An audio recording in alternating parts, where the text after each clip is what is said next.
Hello and welcome to the Guthy-Jackson Charitable Foundation Education Center and NMOSD Grand Rounds series. We welcome everyone in attendance and remind that the Guthy-Jackson Charitable Foundation is proud to be a source of information about NMO and related conditions. The content of the following presentation is based entirely on published data and expert opinion. GJCF is not a clinical provider. It does not offer or represent diagnostic, therapeutic, or clinical care recommendations or advice on personal health. All patients and caregivers are advised to consult with their healthcare team for specific information. The NMOSD Grand Rounds series has several overarching goals. First, it's a practical summary of latest information on a specific topic. Second, it's designed to emphasize key themes and clinical pearls. It's also intentionally inclusive of non-specialist audiences. And finally, at the conclusion of the presentation is a pocket guide, which we hope will serve as a reference. We also would like to emphasize that the NMOSD Grand Rounds series qualifies for continuing medical education activity. The process for earning credit for CME, please visit the GJCF Education Center using the QR code shown here. Select the session you're interested in reviewing and register for that view. Review the session and fulfill CME credit, and then receive the CME certification online. My name is Michael Yeaman, and I'm a chair advisor of the Guthy-Jackson Charitable Foundation. And we are delighted today to introduce Dr. Ira Lesser. He is a professor of psychiatry and former chair of psychiatry at Harbor-UCLA Medical Center. We are delighted to have Ira here today to talk about the topic addressing mental health, diagnosis, and interventions in NMOSD. Dr. Lesser, thank you so much for being here, and we really look forward to your presentation. Okay, Michael, thank you so much. And before I begin, I just want to state that we owe Dr. Yeaman a huge debt of gratitude for his work, not only on this segment, but the entire series. His dedication to the goal of improving the lives of patients, their families, and friends through education, science, and compassion is truly remarkable. So thank you, Michael, for all of that. What Michael didn't say is that this session is going to be a little different than others in that we're going to have an introduction that I will give, and then Michael and I will have a discussion throughout the rest of the session. So not only will the format be different, but this presentation will be less research, less data, and less evidence-based. However, we believe that the content, trying to understand the inner experience and emotional challenges faced by patients and their loved ones, and supporting them through these challenges is absolutely critical to improving the quality of life. And we as healthcare professionals play a significant role in collaborating with patients and families to optimize this in ways that we will discuss. So first, let me give you an overview of what we're going to talk about in the next hour or so. We're going to talk about the psychology of how patients experience having this diagnosis, having this illness, and a variety of emotions and moods and feelings, etc. We will then talk about differentiating amongst the emotional reactions and feelings, all of which are perfectly normal in response to the illness, but sometimes they have to be differentiated from psychiatric disorders. We'll talk about resilience. Resilience is a really key factor in having people really deal with the stressors that they're facing. And then we will also finally talk about relationships with the physician, with family, caregivers, and talk about some strategies for coping well to increase resilience and quality of life. Now, patients with NMO have a really wide variety of emotional reactions, and they don't have these all at one time. Not every patient has every one of these, and they may come in different phases of the illness. So if you look at, think about anger. So many of the reports about patients talk about early in when they've had a diagnosis, they feel a lot of anger. And a lot of that, quite frankly, is anger at the medical system, where they've languished for months or perhaps even years. They felt that they have not been listened to. The diagnosis has taken a long time to be made. And then there's anger just at the world, why me? So anger is a big deal early on. That goes along with anxiety. Probably the biggest, the most common feeling that people have is anxiety. And the anxiety really is related to what the future holds. When might I have another episode? It's called what we call anticipatory anxiety. So when you have the anxiety, when you have an episode, you're feeling it, but then when you're in remission, when might the next one come? And that's tied in with fear, uncertainty. In addition to anxiety and fear, depression and sadness is seen in well over half of the patients who have been involved in studies.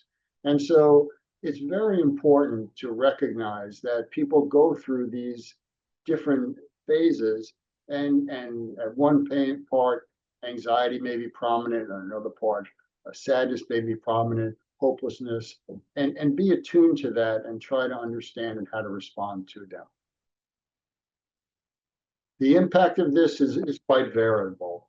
So patients who had a previous level of functioning may now have mood swings. They may be more irritable. They may be more isolative. The feeling of being out of control and not knowing what the future can hold. People talk about just not feeling centered or grounded.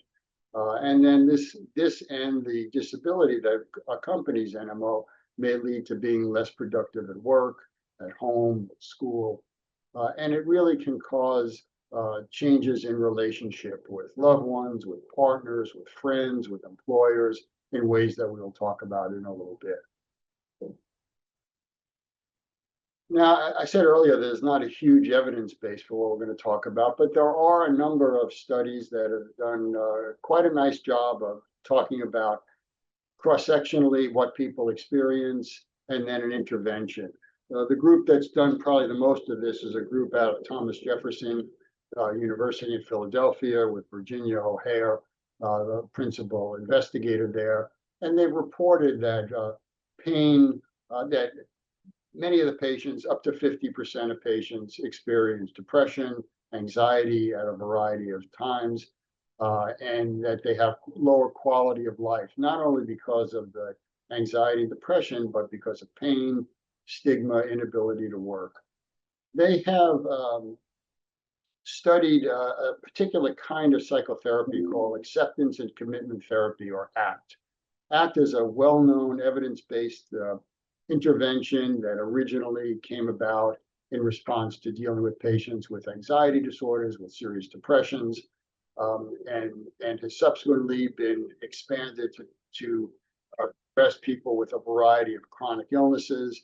And this group really took ACT specifically for patients with NMOSD. The ACT principles are they're principles of mindfulness. There's ways of trying to get people to think in a different way. Patients are known to have what they call cognitive fusion. And what that is where people get tied in with a particular way of thinking and have difficulty looking at alternative ways of thinking.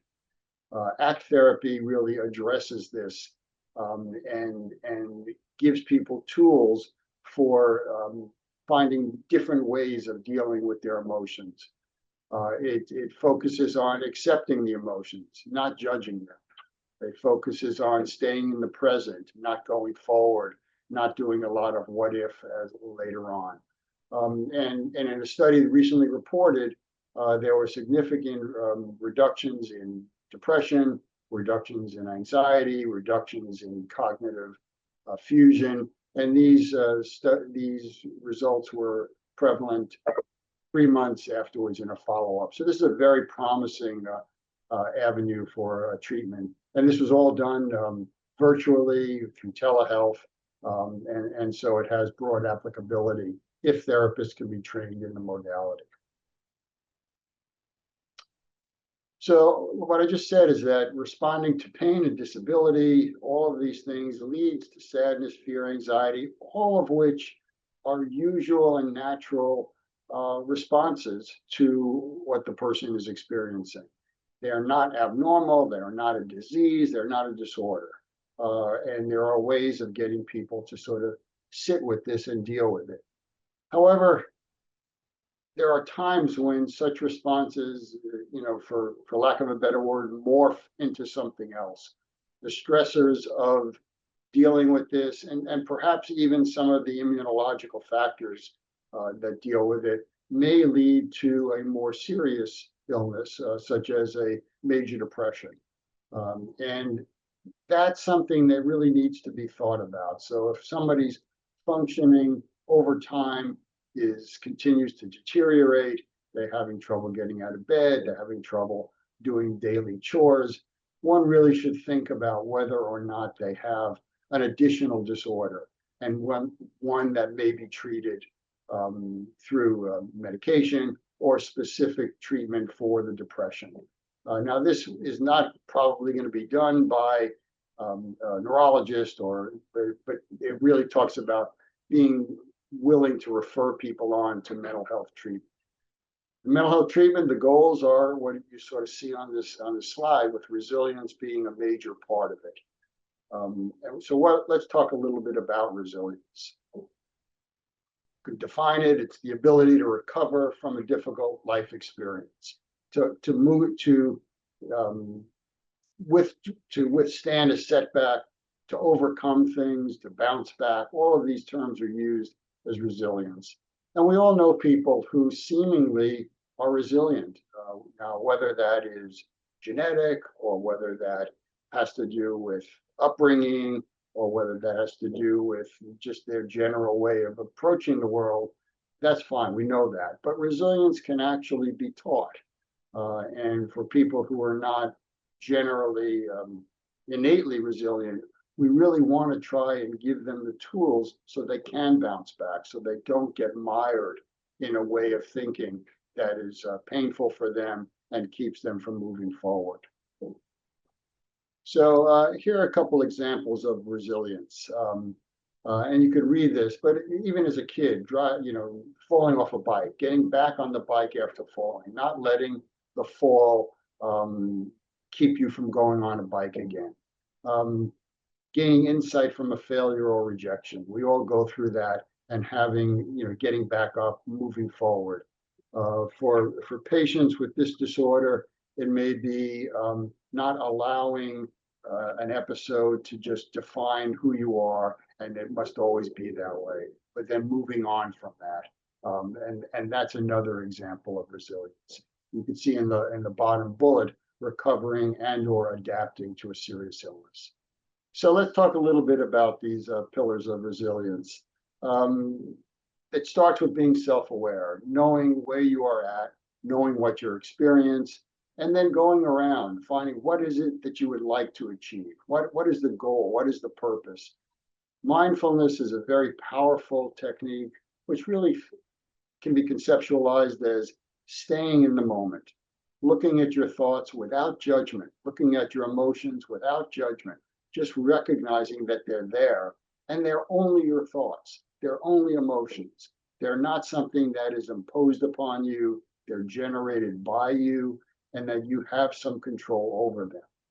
A key part of resilience, and we will talk about this throughout the presentation, is the power of relationships.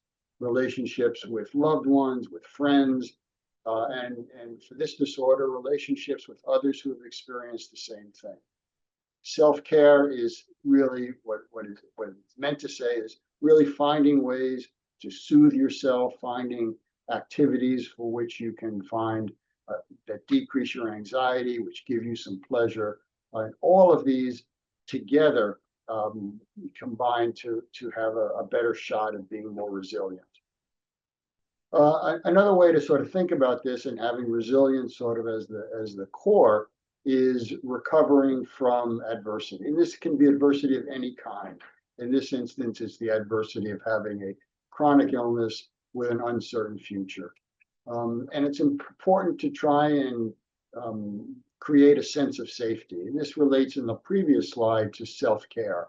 Where is your safety zone? Who are the people who give you a feeling of safety? That's related to connections, again, very, very important. Self-efficacy really relates to feeling that you have some control. The locus of control is within you. It is not totally outside of you. And this can be difficult in a chronic illness where an episode may sort of appear where you have no control, but it's the response to the episode that is within your control. And finally, hope. And hope is really, really crucial. And hope comes from various sources. The hope is from within, in terms of the yes, I can go forward. And the hope really needs to be shared with the patient and their family by the healthcare professional. Not in a way of just not recognizing the seriousness of the illness, but hope in terms of collaboration. Yes, we can do this together. Yes, there are new treatments. Yes, all is not lost. So if we think about facilitating the road for resilience, these are some things that we can keep in mind as loved ones, as healthcare professionals. Again, making connections with others, avoid seeing the medical crisis, which is a crisis, but avoid seeing it as insurmountable, that it is the way that my life will always be.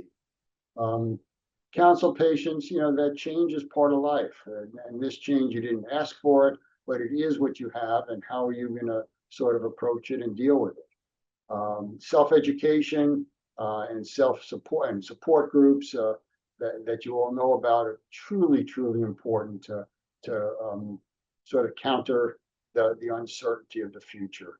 Goals, setting goals. The mindfulness is really also important. Mindfulness is saying, okay, these are the thoughts I have. These are the emotions I have. That's okay. And further, let's find some meaning in my life and things I can strive for.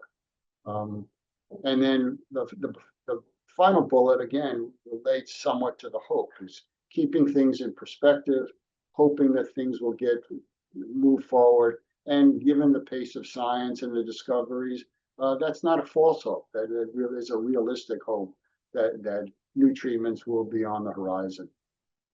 So Ira, thank you so much for the excellent overview and putting us in a really good position to discuss some of these points together. And before we go forward, I know you know this, Ira, but I'll just mention that I have sort of firsthand experience in being a caregiver of a person with a chronic neurological autoimmune disease, my sister Michelle. So what I'd like to try to do is maybe put myself into that kind of a realistic situation with you, Ira, and then talk through some of these themes in a way that might be a nice conversation regarding some of the key points here. So that sounds great, Michael, and thank you for sharing that and being vulnerable and doing that. Well, always feel safe with you, Ira. As you pointed out, it's really an important, aspect. So one of the first themes, that I can sort of address here has to do with first learning of the diagnosis and kind of, time converging in a way that, everything feels like, oh my goodness, this is the end of a life, when it's really a beginning of a process going from grief of the initial diagnosis to acceptance and then finding the road to resilience. So Ira, can you just walk us through this whole process of learning some bad news, sort of taking measure of it, and then beginning to move toward acceptance? Sure. So it doesn't only start with learning the bad news. I mean, that is a a point that everybody can point to. But oftentimes people have been struggling. They've had symptoms prior to that with physicians and other healthcare professionals not knowing what's going on or being uncertain, in some cases minimizing some of the findings. And so there's been a process even before a diagnosis is made where people have gone through the system with uncertainty. Then they hear a diagnosis. And like anybody who gets sitting in an office hearing a diagnosis of a disease like this or of cancer, of other, almost time almost stops. And they may not actually even hear what is being said after that. They seem to be paying attention, they seem to be nodding, but if you ask people afterwards what was said, they often don't have much of a recollection. So that's the impact of hearing it right away. And then why me? Why did this happen to me? And of course, there's no answer for that. So there's anger of the system, anger for not doing it earlier.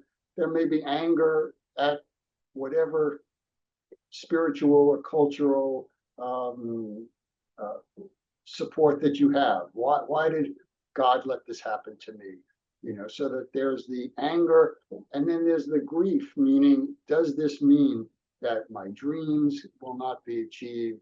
Does this mean that I can't continue my schoolwork, my work life?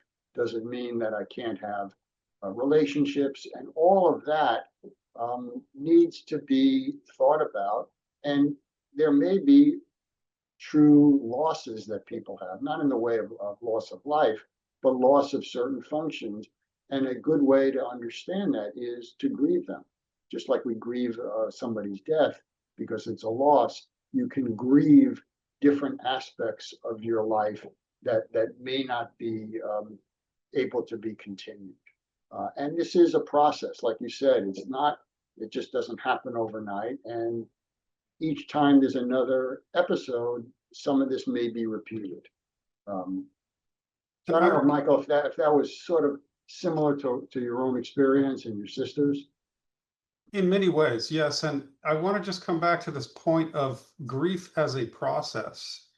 And that is, my sense is that grief is a pathway to understanding, to meaning, to purpose, because, sort of processing the news is a way to kind of come to terms with it, but not as an end point, as you said, but more as an adaptation.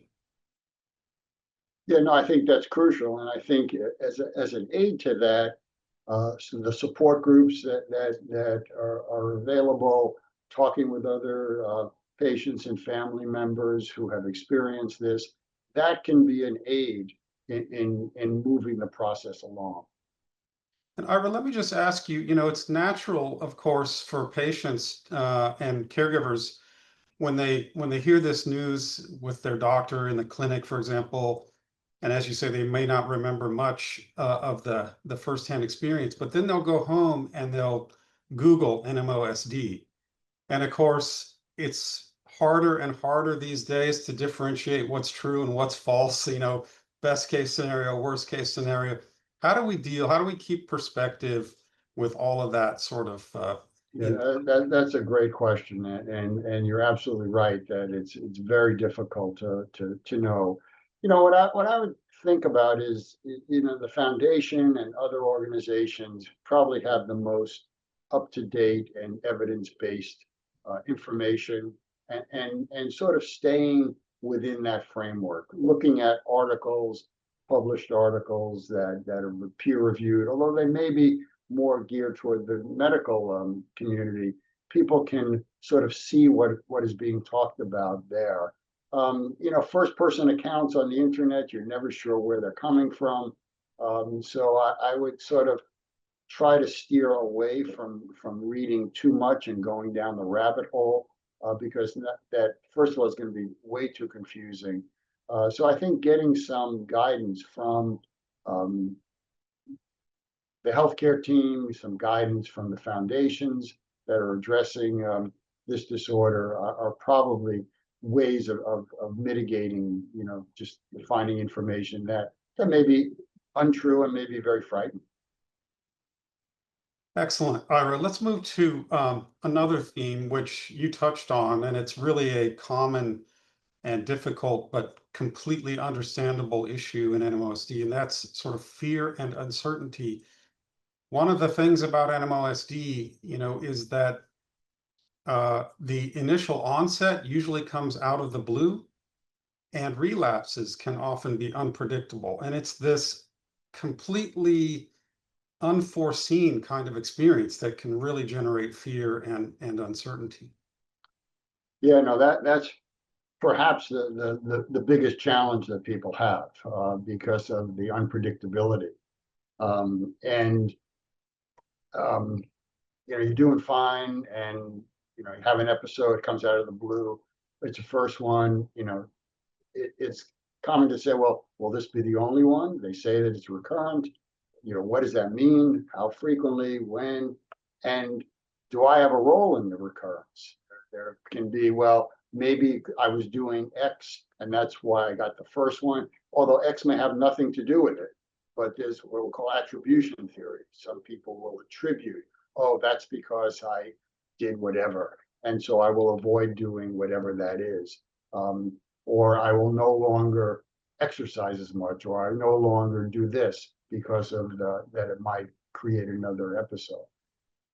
This is something, again, that part of the ACT treatment and part of other interventions are to try, to the best of one's ability, to stay in the present. You can keep going about, well, what if I have another episode? What if I do this and it leads to another episode? What if? And then that can lead into what we often call catastrophizing. Catastrophizing meaning you have one thought that leads to another thought, that leads to another thought. Oh, I'll never be able to do this. Oh, I will lose all my friends and family. Oh, I will become bedridden. It's like a train that's going down a track with no brakes. And again, there are various interventions, ACT among them, other approaches that help people stop the what if, stop the catastrophizing, stay in the present. None of us know what the future is. None of us know another episode. None of us know a lot about the future. And most of the time we cannot control it. But that is something that's probably the key thing that needs to be looked at by the individual patient, their family, and the healthcare team. Ira, one of the things that's really helped my sister and myself is this idea that, okay, if it's fair to look at the potential bad things that can happen with NMOSD, then it also must be fair to look at the potential good things. And that includes a lot of great advances, 4 new therapies that are FDA approved, et cetera, a lot of new science. What are your thoughts about balancing, good and bad? Oh, absolutely. The bad, I think, is almost the default mode. That's what people tend to do. And I think it is crucial for, basically, I think it's the healthcare team to introduce the good, that what may happen. That's the instilling hope. And again, it's not false hope. It's just like you say, there are new treatments, whatever. I think that is absolutely crucial, because to just sit with the uncertainty with nothing to counteract that is incredibly painful. And I do mean painful. I don't mean painful in a physical sense, but really the emotional pain, the spiritual pain is really very palpable when you are just sitting with that kind of uncertainty.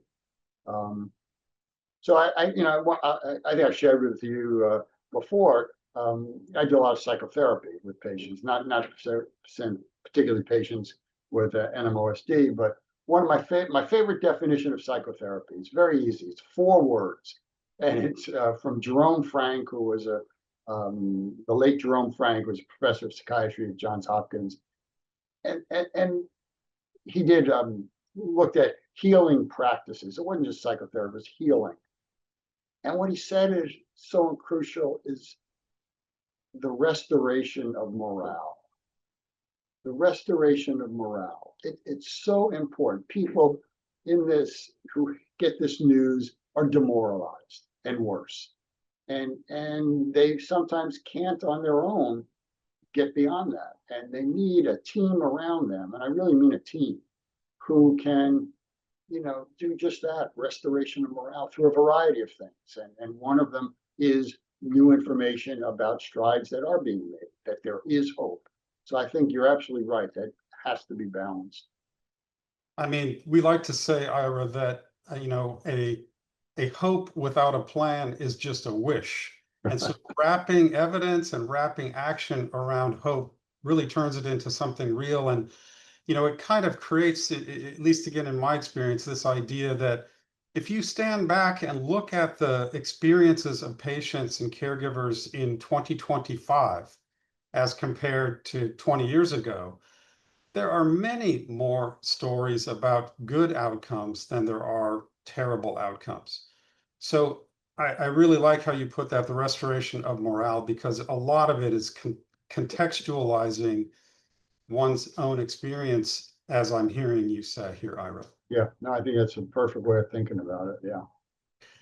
Let's move to the next theme, because understanding, accepting, and beginning to move forward to restore morale really takes adaptation and resilience. And you touched on this in your overview, but these things are not automatic. They are, active, not passive. Can you say a little bit more about that? No, I think you hit it exactly right, that they take effort.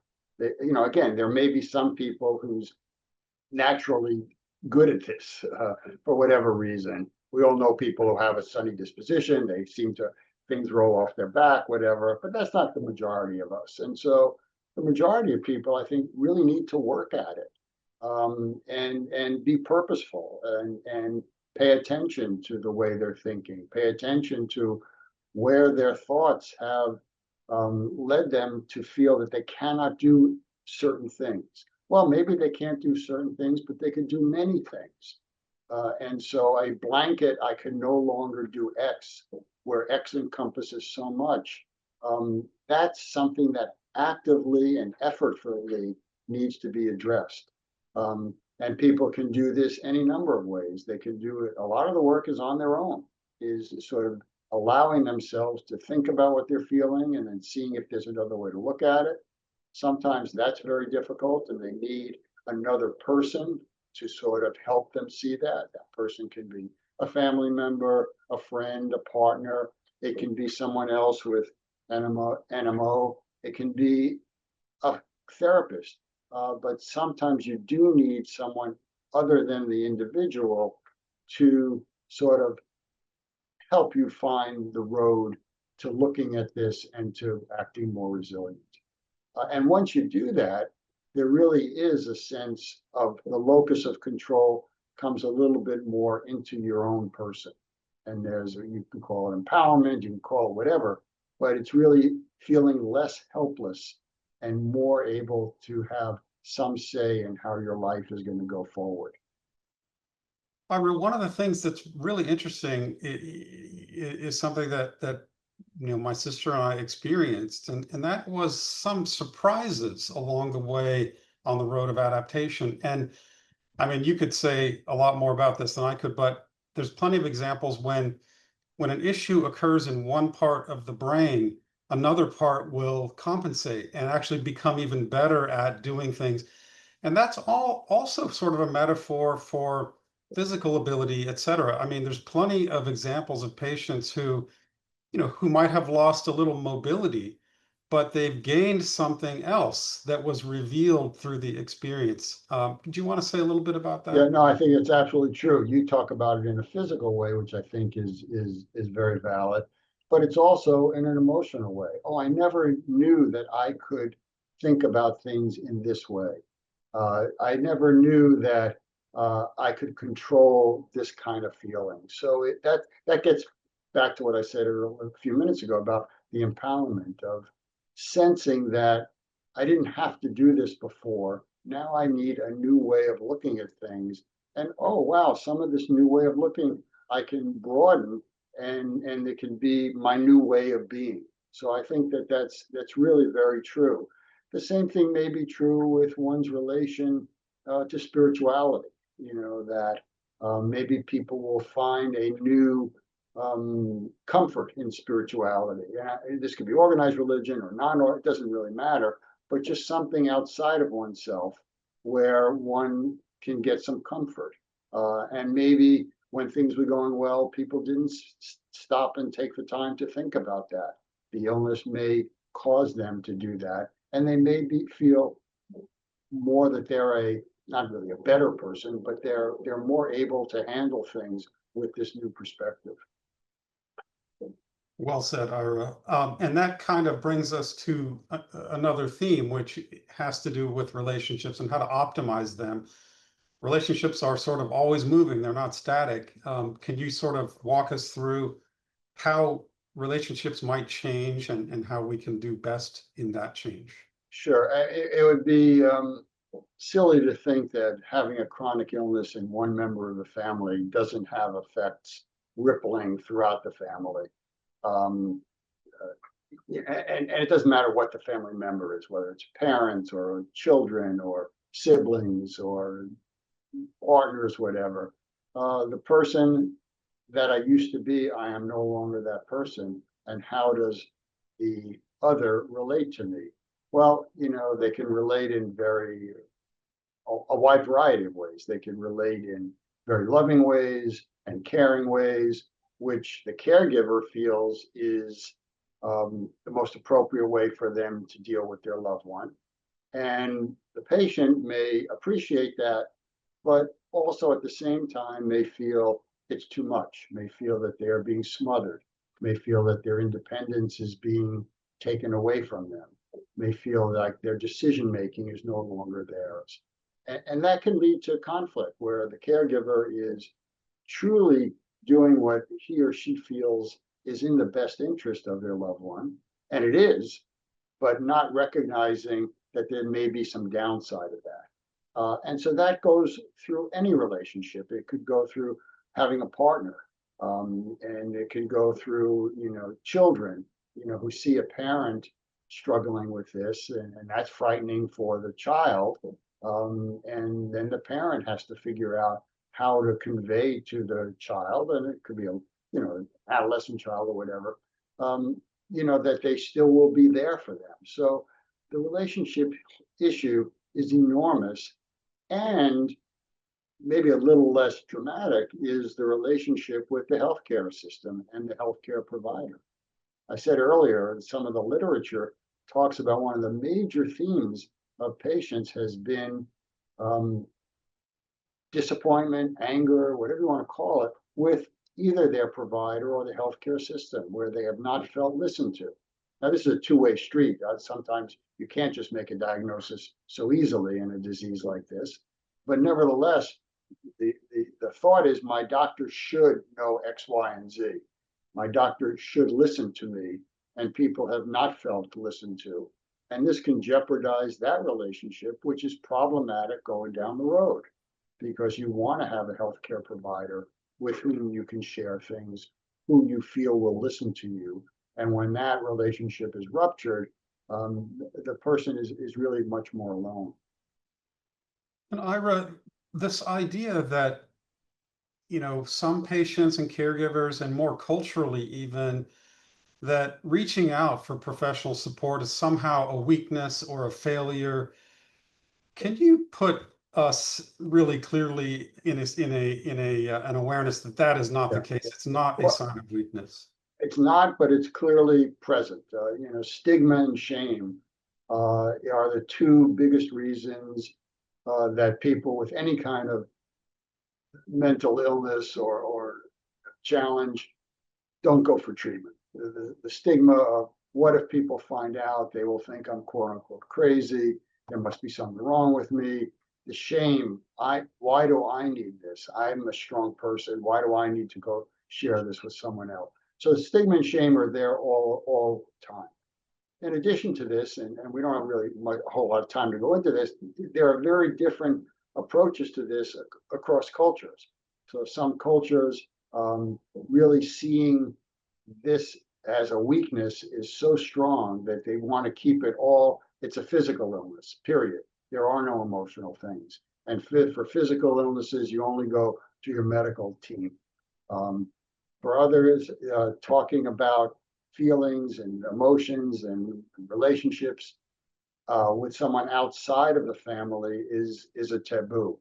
So that certain cultures really discourage that. And again, this can put the person really in a bind. They're struggling, they're in pain, they want to reach out to someone else, and yet they're either nuclear family or the culture within which they operate really discourages that. And really they are stuck. They are stuck then, because to then seek help means that they're possibly going to get flack from their family or their culture, which can make them feeling even worse. So culture is a huge part of this. You know, there's a saying, Ira, fortune favors the brave. And in many instances, in my experience with my sister, it was actually not just not a weakness, but it actually made her stronger to interact with mental health professionals. So again, it's a surprising experience, but I think you said it so well. Let's move on to sort of the last theme that we're going to discuss, and it's one that's often overlooked, and it has to do with caring for caregivers. Many times caregivers sacrifice so much, and as you said, sort of, you know, when one of us has NMOSD, all of us have NMOSD, and this really kind of ripples through every interaction with the patient. Can you just give us a little bit of an insight into how people who care for other people also need to be cared for? Yeah, well, this is a huge topic, and certainly it's present in NMOSD, and it's present in many illnesses. There's a lot of literature on this, specifically in the dementia field, where a spouse or a child cares for an elder who's becoming more cognitively impaired. And there's literature on this, the burden that this takes on caregivers. It's a burden. As you say, can be a physical burden. So there's data on people having changed immunologic function, more viral illnesses, more medical illnesses when they're in a caregiving role. The emotional aspect, there are studies, again, where people who are caregivers may have ranges of depression that are twice those who don't have caring for a loved one.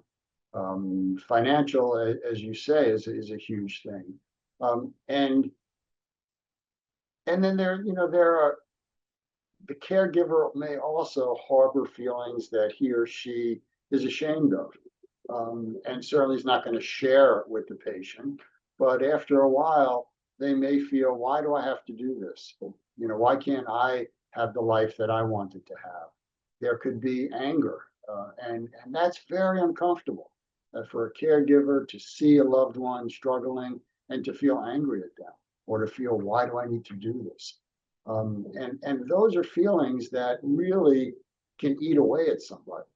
And having a safe space, either with other caregivers, caregiver support groups, again, with a therapist who understands this, understands that it's coming out of a place of love, but people get worn out. And it's the same mindfulness for the caregivers that, okay, I have this feeling. It's my feeling. It's okay to have this feeling. I understand the feeling. I'm not going to criticize myself for feeling it. And so it's very complicated, because you don't want, as a caregiver, to think it's about you. You know, that you clearly, it's about my loved one, but it is about you, and it really needs. And I think healthcare teams need to be aware of this, because if it's hard for a patient to ask for help, I think it's even more difficult for a caregiver. And you need a high index of suspicion as a healthcare provider working with the family to take the caregiver aside and sort of allow them to sort of talk about these things. So much great advice and insight, Ira. Thank you very much. Well, why don't we move to sort of the last part of the presentation here, Ira? Maybe you could just review the clinical pearls with us. Okay, so you know, I think these follow from what we've talked about so far, that you know, there's no correct way to respond to the new diagnosis. It's not that you should do ABC. You respond the way you respond because that's who you are, and all the responses are okay. And then some may be more adaptive than others, and over time that needs to be addressed. Same thing is true when there's a relapse. Some people handle it a little bit better. Other people go through the cycle again of anger and why me and whatever. And this is okay. We all are human, and a wide range of emotions and feelings we have is what makes us human. Now, maybe some of them over time become less adaptive, but they're still our feelings, and they need to be respected and looked at. We've stressed over and over again the communication with the team. This is not a disease where I see a neurologist and that's all. This has to be a team, and the team may have social workers, psychologists, psychiatrists, neurologists, nurses, PT. It's a whole team, and hopefully, this is in our fragmented system, it doesn't always work that way, but hopefully the team works together as a team and it's not fragmented. Although many of the patients who were interviewed in various studies did find fragmentation, and that makes it more difficult. Again, if somebody feels that the symptoms are so disruptive and so severe that they're impairing someone's life and or leading them to think about hurting themselves, this needs to be addressed separately, perhaps with a psychiatric consultation, and then maybe treatment of an independent illness. And finally, really, it's important to learn these techniques of regaining control through mindfulness. ACT has a very promising way of doing that, but it needs more people who are trained to do that. But there are other things that people can do on their own. Learning mindfulness, learning certain breathing techniques, learning to center themselves. And these kinds of things in the moment can be extraordinarily helpful. Ira, thank you so much. And finally, there is a pocket guide that you've put together that kind of can serve as a reference. I'm sure you probably don't want to go over the whole thing, but maybe just touch on a couple of highlights. Again, no, you're right. I don't want to go over the whole thing in terms of time. You know, this basically culls what we've talked about into the patient, the family, the caregiver, and the different phases, the different themes that we did. And it's just like a little bullet for each one. And sort of from this, if you look at it, you can then think about, you know, what we talked about, or maybe go back to one of the slides or some of the literature that we provided. Ira, thank you so much for that excellent summary. And there are a few questions that we'd like to address to gain your insights. So why don't we just take a couple of minutes to think about the first question: how can clinicians help patients with concerns about sharing the news of diagnosis to relatives, partners, coworkers, friends? There's often, as you said, a stigma, a shame associated. How can clinicians help patients do this? Well, that's a great question and a difficult one, because I don't think there's an answer. I think there are answers. And I think that the clinician really needs to be mindful of where the patient is at. So some patients will be general by the way that they've lived their lives, more willing to share things about what's going on and do it very easily, where others who are more private and who have never really shared may be more reticent to do that. And so it's not a one size fits all. I think people need to be mindful of what might be consequences of sharing, and be careful with whom one shares. But that's true of anything that we deal with. We're going through something, and we have friends with whom we share things and others that we don't, because we're not quite sure what they'll do with the information. I think the same principles apply here. And so I think a discussion about this with the healthcare team is important. How are you going to talk to your employer? What are you going to do with a prospective mate if you're involved in a relationship? How much do you share? And again, I don't think you should do A, B, and C. It's what are you thinking about? What are the pros and cons? How can we help you? Another big question is about if somebody's in the workforce. How much do you share? Well, we all know that, workplaces should keep this private and there should not be retaliation, but who knows? So individuals may know their particular work situation and in HR, can they share, or do they want to be more careful about it? So I think the conversation must happen, but I don't think there's a specific, you need to do X, Y, and Z. Thanks, Ira. A little more difficult even than that is that some patients, unfortunately, consider self-harm or even suicide. How would you address that? Yeah.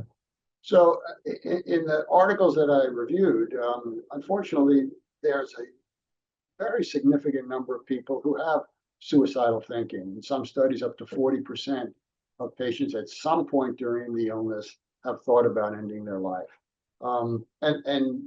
There are not articles that I found about completed suicide, which is very good. So this is a very difficult topic. Let me first off just dispel a myth. The myth is if I mention suicide to somebody, I'm going to put the idea into their head. There's absolutely no evidence for this. There's zero evidence for this. And so family members, loved ones who may be wondering about it, may be hesitant. Oh, if I say it, they'll think about it. There's really zero evidence for that. Actually, the opposite is much more true, that bringing it up, allowing a patient to speak about it is much more likely to mitigate a bad outcome.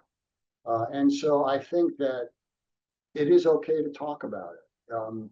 Given that how difficult this illness can be, people will wonder, and it's okay to say, I wonder if you're thinking about hurting yourself or what your thoughts are about going forward or about taking your life. Depends how comfortable the caregiver or the healthcare professional is. And then being willing to listen to the answer and not saying, oh no, you shouldn't feel that way. That's a terrible response to that. You shouldn't feel this, or you shouldn't feel, oh, that's a silly thing to say. Do not invalidate somebody's feeling like this, because then they're going to first of all, they're going to then not talk about it anymore.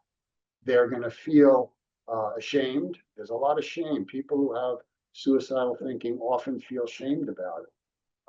And if they feel shamed in front of somebody else because somebody else is minimizing it, they will just retreat and no longer talk about it, and will be deprived the possibility of working through. So I think it does occur. I think people need to be vigilant about it. This can be the family member or the loved one. I think that healthcare professionals should screen for this in almost anybody who has a chronic illness, and just ask, have you had thoughts about not wanting to go on, about hurting yourself, about taking your life? There are ways to do this, and not ask it in a way like, oh my God, if you tell me yes, that's true, what am I going to do? The clinician needs to stay calm as well and allow the patient to talk about it. That's great advice, Ira. Last question is kind of the other side of the coin, and that is, what can clinicians do to promote good interactions with patients and promote trust and rapport, and within realistic expectations, support positive reinforcement and good things that might happen? Well, if you want to give one word, I'll give you a one-word answer, and that's listen. Okay, listen to what somebody has to say, and try to listen without your own biases coloring the listening. Sure, people may come in and have misinformation and talk about things that you don't think is in your wheelhouse to talk about. Allow them to talk about it. If it's something that you're not comfortable with, say you're not comfortable with. But don't say, we can't talk about that. Say, I have a colleague with whom you might want to talk about that. Don't invalidate the patient. Now, patients' experiences go all over the place, and you might think, oh, this is not a symptom of NMO. But maybe for this particular patient, it is part of it. And it's not like, well, I don't think that that's important, or people don't have pain, or, all of that is invalidating and quite frankly, increases the distance between patient and clinician. I mean, if you feel invalidated, why would you share something the next time you go there? I mean, it's a perfectly good response to feeling unheard. So I think that would be the most important thing. And then I think to be realistic, like it's on the slide, that yes, this is serious. Yes, this is a problem, and we know how we can deal with it together. This is a collaborative effort. I will be here for you. My team will be here. I mean, again, it's hard to do in this day and age, the way medicine is being practiced, but ideally there is a team. And if I don't know it, I will find somebody on the team who can address it. And I think this gives patients and their families a sense of being taken care of, and of a place where they feel comfortable sharing what you don't share with almost anybody else. You want to make this almost a sacred space for patients to feel comfort. And you can't do that if you feel unheard. I mean, the idea that it's more rapidly diagnosed, more accurately diagnosed. There are 4 therapies, each of which approaches a relapse-free effectiveness of 90%, 95%, 99%.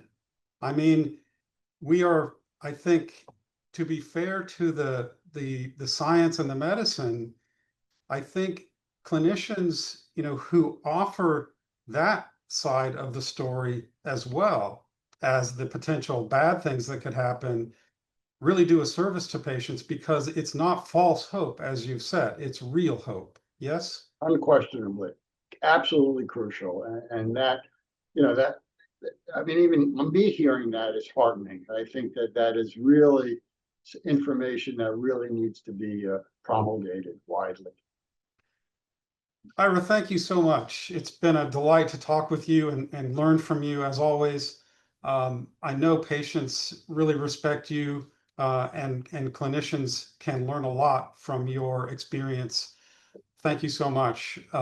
We really appreciate it. You're welcome, Michael, and thank you and the whole foundation for all you do for the patients. It's really wonderful and heartwarming to see. We'd like to just conclude this presentation by reminding everyone that it does qualify for continuing medical education credit. Please visit the GJCF Education Center using the QR code shown here. Select the session and register, fulfill the CME viewing requirements, and then receive CME certification online. The NMOSD Grand Rounds series can be viewed through the Education Center, and you can see the excellent topics that have been discussed, and there are 2 additional topics to be completed within this year. The Guthy-Jackson Charitable Foundation Education Center does allow access to NMOSD Grand Rounds, but there are many other resources, including educational events, presentations and media, and more. You can access the Education Center using the QR code shown here. And finally, we would really like to acknowledge and appreciate that this Grand Rounds activity is supported by educational funding from Alexion, the AstraZeneca Rare Disease Division, and it is supported by educational funding provided by Amgen. Once again, thank you very much for attending, and we hope everyone is doing well.